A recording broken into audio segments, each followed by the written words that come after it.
Magkaharap na sina PIDEA Director General Jose Gutierrez at ang sinibak na Deputy Director General na si Carlos Gadapan sa pagsisimula ng investigasyon ng Senado kaugnay ng mga kontrobersya sa PIDEA o ang Philippine Drug Enforcement Agency.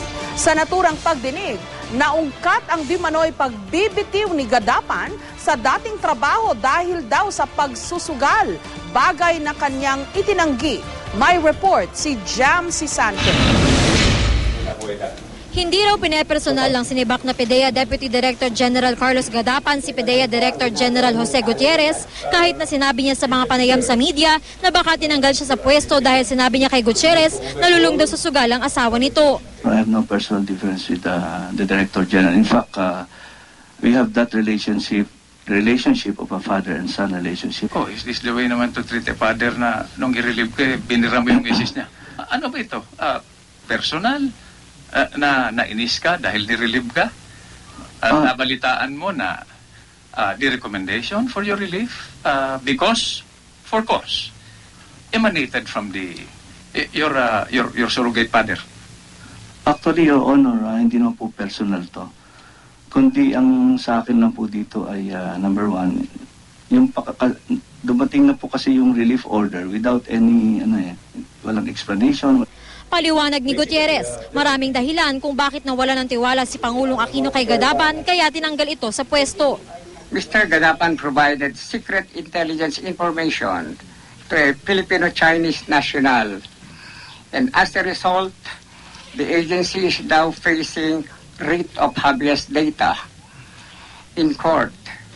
Reportedly, he had a meeting with the subject at his office on May 14, 2012, where he confirmed that one of our PIDEA agents who was conducting a surveillance operation was the same person who was caught in a CCTV footage brought by the said Filipino-Chinese national to his office.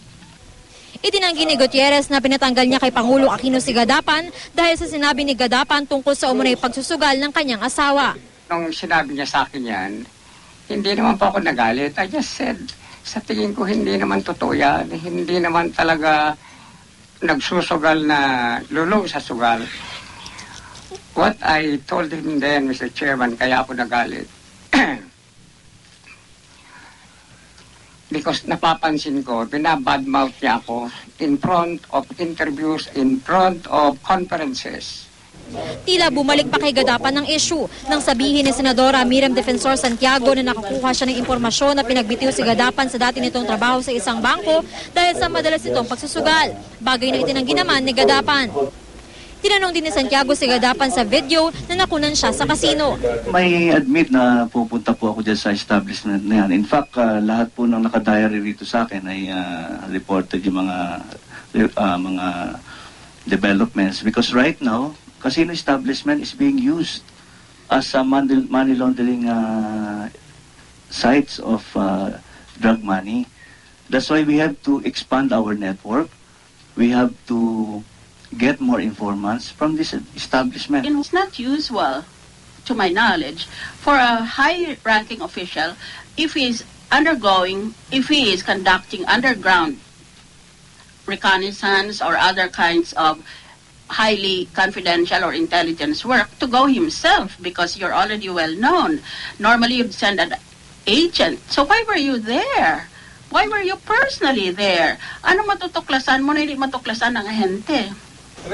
Paliwanag ni Gadapan, meron daw mga informante na hindi basta-basta nagtitiwala kaya kailangan siya mismo ang humarap sa kanila.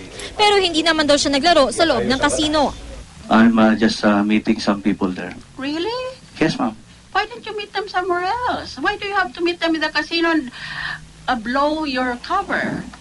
Ito lang po kasi yung time nila na nandun. That's why yun po yung naging... Mr. Gadapan, Yes, I'm a former RTC judge.